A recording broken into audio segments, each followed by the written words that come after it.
she would love to create something. Mhm. Okay, we're live. We have 1 minute till we can call the meeting to order.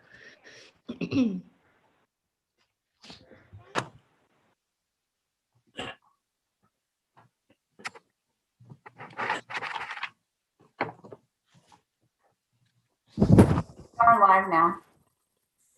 Okay, thank you. Okay, so we will begin our Finance and Administration Committee meeting. So we will go ahead and proceed to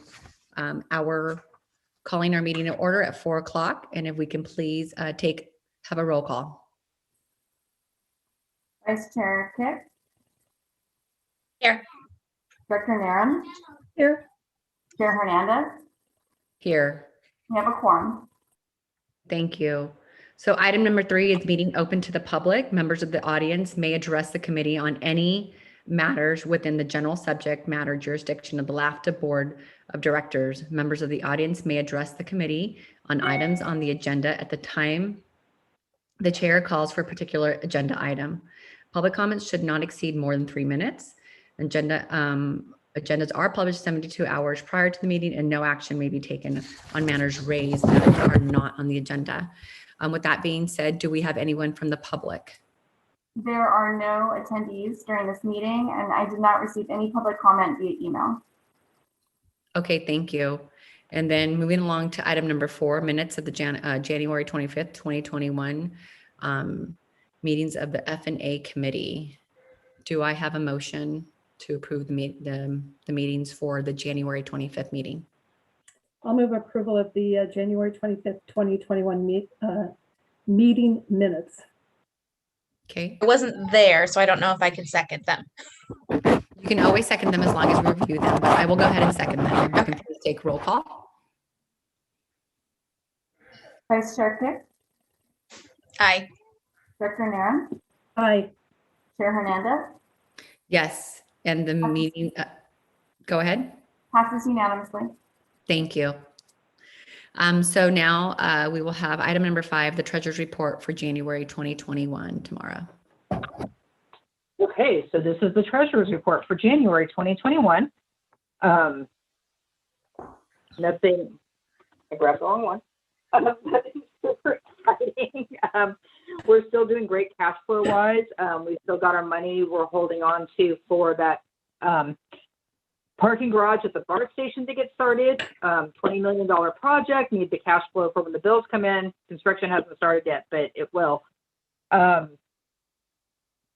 Yeah, it's the 7th month of the fiscal year.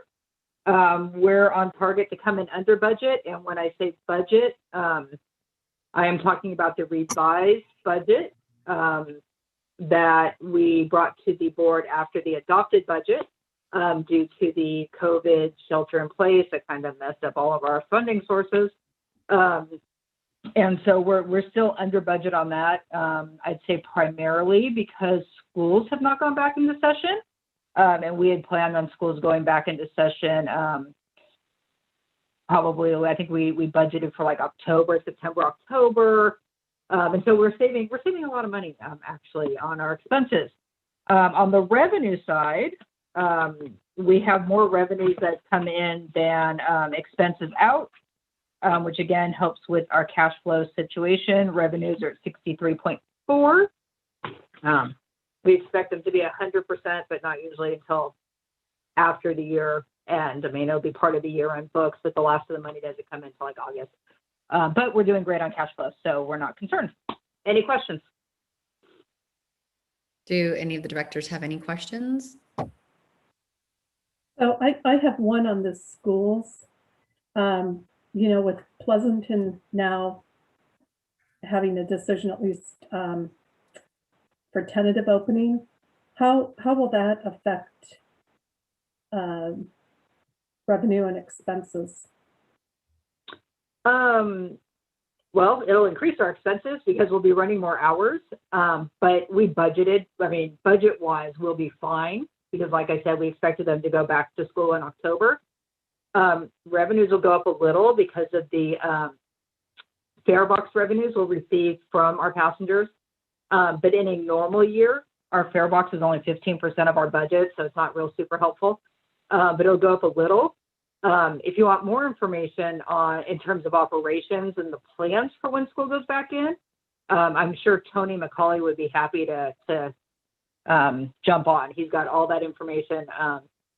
But in terms of finance, we're fine. We're ready for it. We're still going to come in under budget because they didn't go back to school when we anticipated. And even with them going back to school, it's not all the students. We are having to run potentially more buses than we normally would just because of the social distancing. But again, because we're so late in the year, budget-wise, we'll be fine. Okay, all right, thank you. Okay, so we will need an approval for the treasurer's report. Yes, please. Well, I'll move approval of the treasurer's report for January 2021. I'll second. Jennifer, can we give it a roll call, please? Vice Chair Pick, Aye. Director Narum, Aye. Chair Hernandez, Yes. passes unanimously.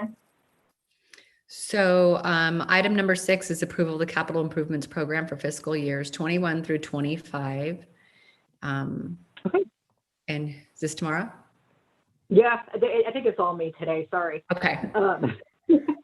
And if I'm going too fast, because I tend to speak away really fast, just yell at me.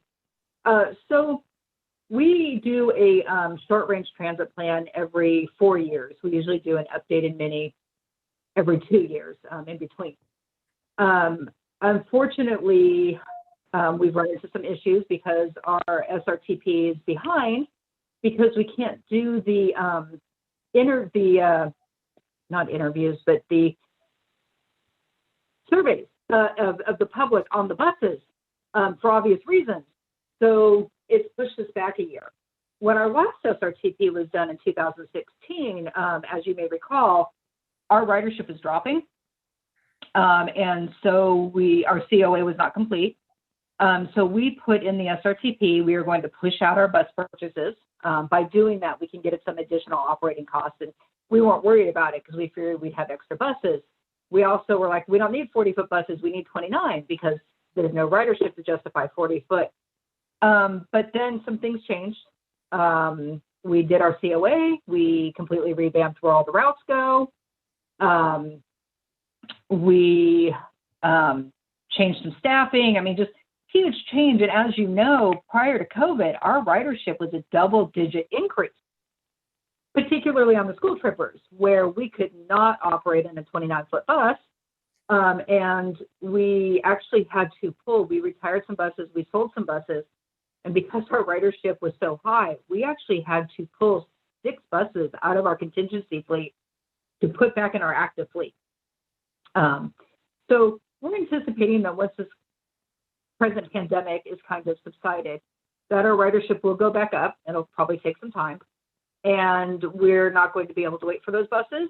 And we're not going to be able to use 29-foot buses. So we need to change what's in that plan. And we need to do it literally right now because MTC is programming those funds for those bus purchases.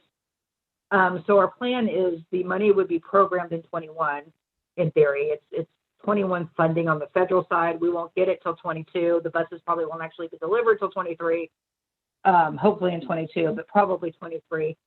And so we need to update the plan so that they'll approve the money so we can do this. And so the plan now is to buy buses in 21, but if ridership's like it was, not actually retire the same number of buses, retire a few less so that we can get rid of the 2003s that we had to bring out of our contingency fleet, put some of these, leave some of these in the active fleet. Anyway, we just need to revise it so we'll have enough buses and enough space for all the passengers. And we're only doing a 5-year plan because when the SRTP is done, there will be the full 10-year plan. But I literally found out we needed a whole new plan to match the next item on very short notice. So we just did a 5-year plan, and it has all kinds of stuff in it, not just buses. But the buses are the primary focus because this is part of a federal requirement, and they have the federal funding. The feds fund 80% of our bus purchase, which is great because they're about $1 million a piece. And we have the local match for that already set aside. So that's what we need. We need to approve this entire 5-year plan, which will be getting a whole 10-year with updates, hopefully sometime this summer, maybe first of the year. Okay. So do any of the directors have any questions? Director Narum? Yeah, I do actually have a couple. So does LAFTA procure its own buses, or is that done as a group through MTC? You know, that would be nice if MTC would do that for us because it's ridiculously difficult. Bus procurement has so many rules. We may have to do our own procurement. We're hoping to piggyback on someone else's procurement. And Jennifer Yeamans has been working really hard to find a procurement for us to do that with. That meets all the federal requirements because even though it's someone else's procurement, we still got to follow all the rules. And so she found one and we're reviewing it now because that would save us a lot. I mean, a huge amount of work if we can do that. MTC kind of stays out of that, but we're looking at joining one off the Washington State government services. Is the hope. And so is it pretty much a done deal that we will get the buses from Gillig sort of in our backyard? Well, if we do the procurement, it has to be an open procurement and we have to put it open to all of the potential bidders.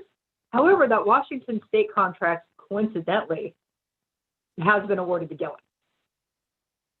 So basically that means then that we're taking their specs and just adding on more buses and changing the way they look on the outside. Sorry, I'm obviously on a learning curve here. No, and please, because I don't even know all the answers, to be honest with you, and I've been here 17 years. So with the contract, they usually put a lot of options, and so that's something else we're reviewing to make sure that all the options that we want are available.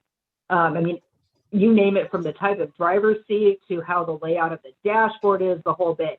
And then kind of separately, we have Gillig or the manufacturer put our wrap on them. So we can wrap them with the wheels wrap or the rapid wrap or whatever we want.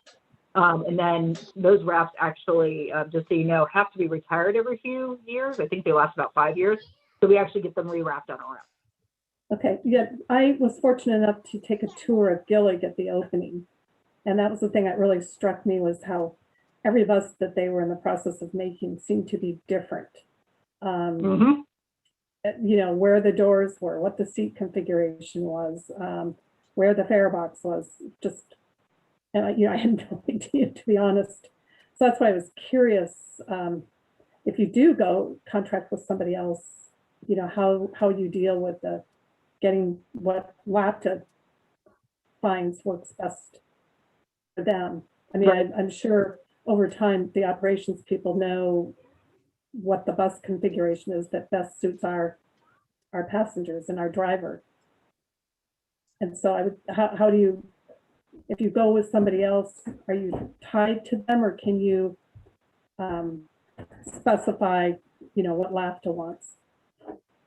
If they did their procurement the way they should have, the way they probably most likely did, because they did their procurement with the idea that many agencies would be using it, there's usually all those options in there. They're included in there so that we can take our configuration how we want it.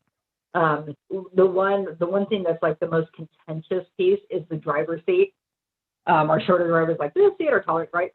So yeah, we want to make sure we got the right driver's seat, that things are, you know, so the drivers know where they are, so they match the other buses.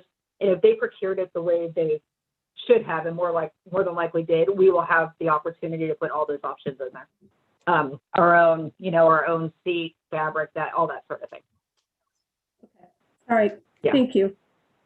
Yeah, we will not enter into the agreement with them, because there has to be an agreement with them, unless we are able to get everything we need. And it's cheaper, more cost effective to do it that way than to go out and to have LAFTA procure its own, or do its own RFP, I guess. Yes, on two parts. One, because it is so staff intensive, you have that cost of staff time. and legal, we'll still have the legal review. But they're also, I mean, I don't want to say that if you buy less, you're paying more, but that does tend to be the rule. This particular contract is based off 1,000 bus purchase. So, right, versus us buying 28 buses. So I can't say for sure that you're getting a better price because in theory they should be universal. But yeah, we're probably getting a better price. Okay, all right. Yeah. Thank you.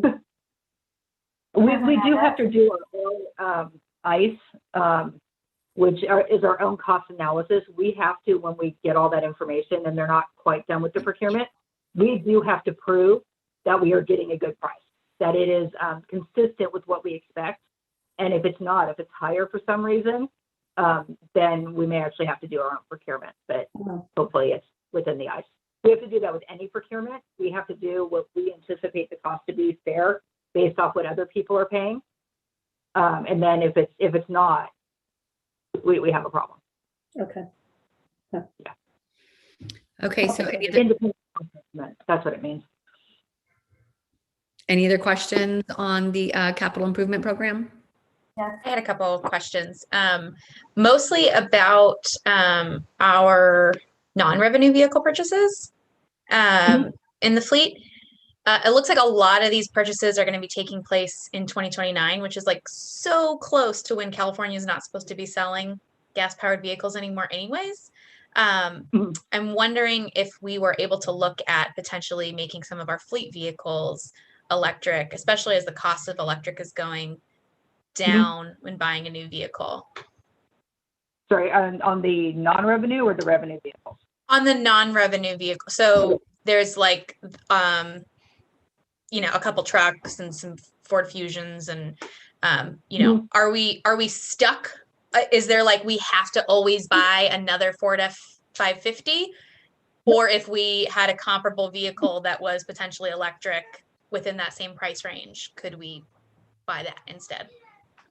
We could, and the price could actually be higher because in your cost estimate, you would say we expect it to be higher because it's electric. And in our new facility, I believe we're planning on putting in some vehicle charging stations for, cars, trucks, vans, not just buses, so that would be an option. We tried doing it at the LAFTA site, but we are literally out of, electrical space. I'm not an electrician, but we cannot tap into any more electricity at Rutan. But in Atlantis, because it's new, we should be able to do that. And then, yes, we could buy, we've been buying hybrids. We can no longer buy diesel. The California Air Resource Board has determined that our next purchases will have to be electric or electric hybrid, just not diesel. But yes, when we go to purchase those, we could look at electric. And that'll be something that comes up as well too, by the board, and it'd have to be approved by the entire board, Brittany.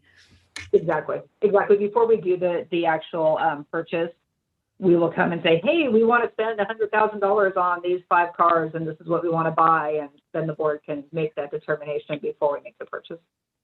Cool. Okay. It just seemed like it was like, we're so close to the time period where no one's going to be buying gas anyways. Why don't we just step ahead? Okay, Well, great. at least we think people aren't going to be buying gas. But. Well, it shouldn't be according to the rules.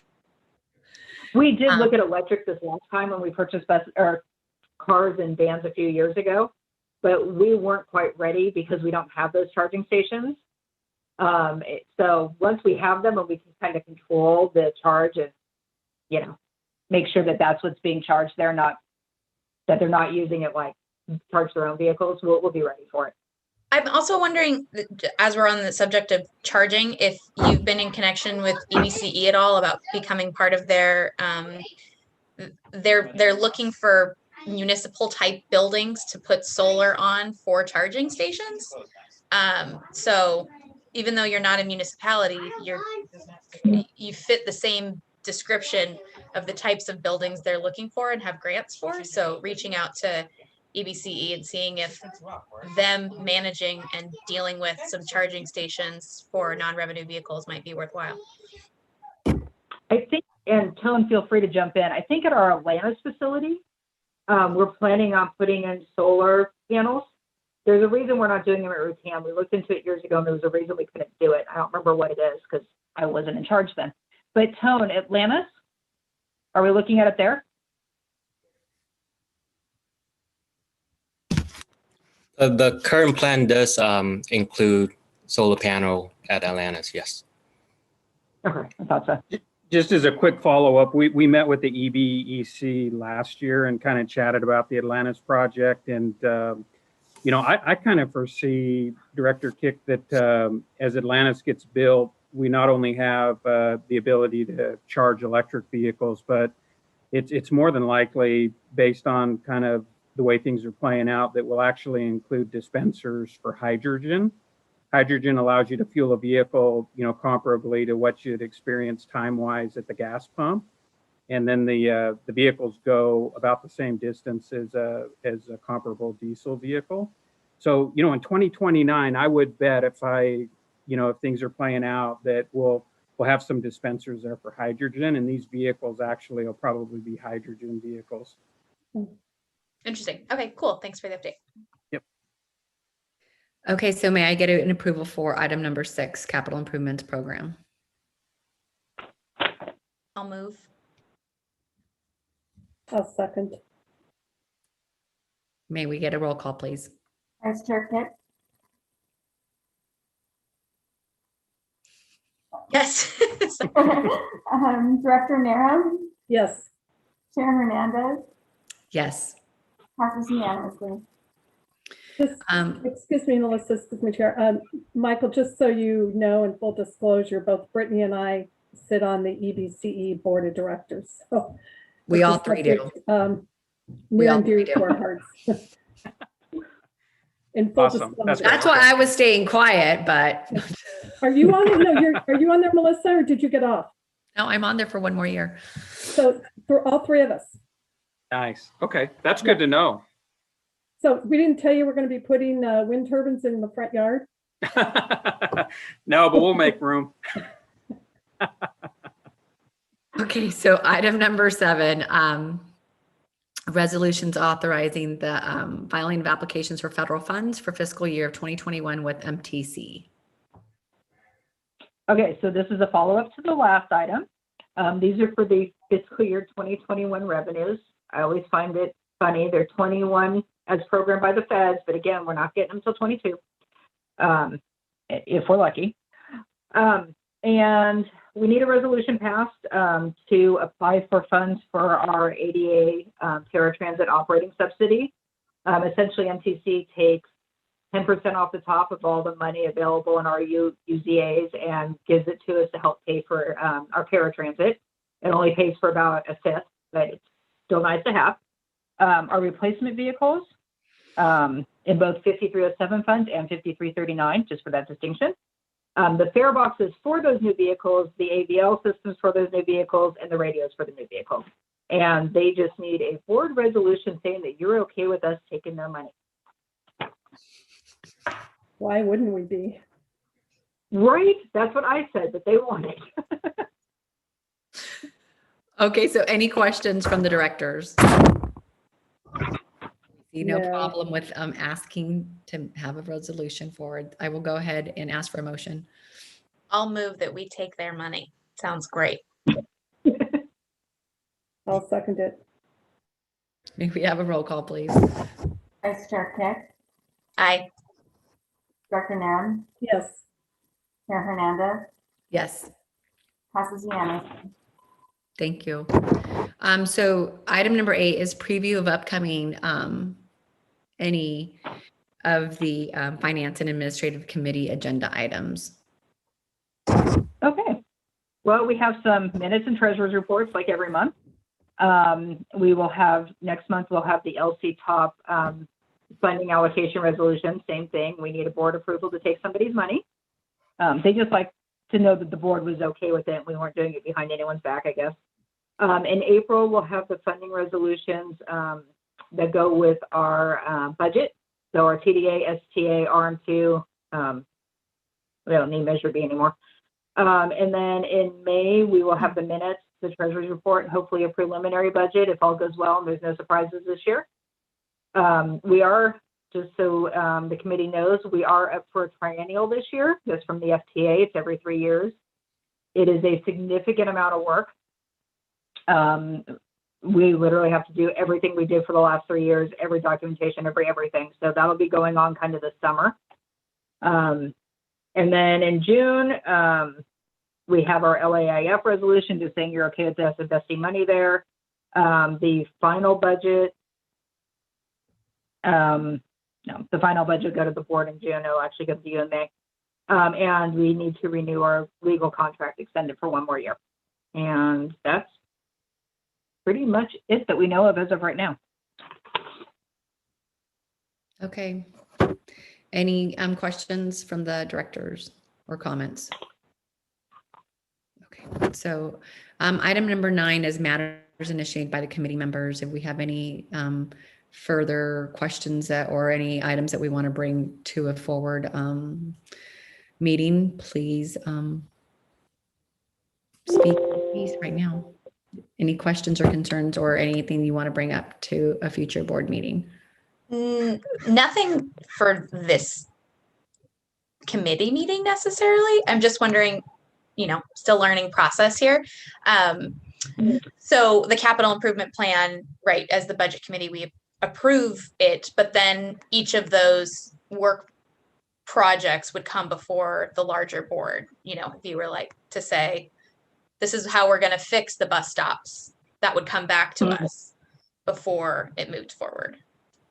Well, the fixing of the bus stops would be mostly in the projects. They would bring that forward, but anything that would do financial would be us bringing it forward to a future meeting.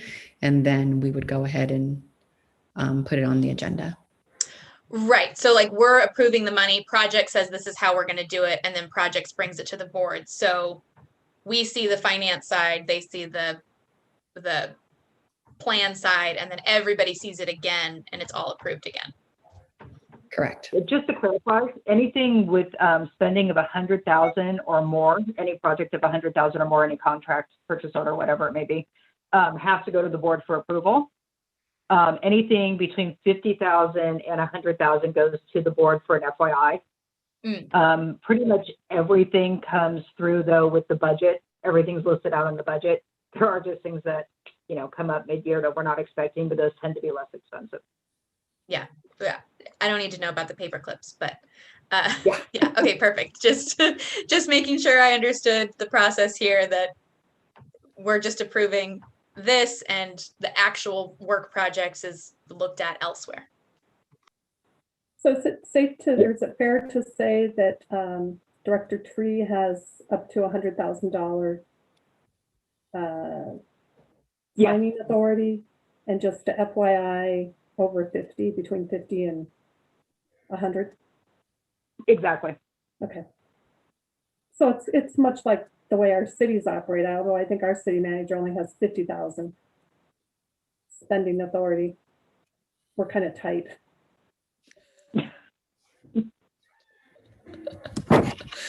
Oh, Kathy.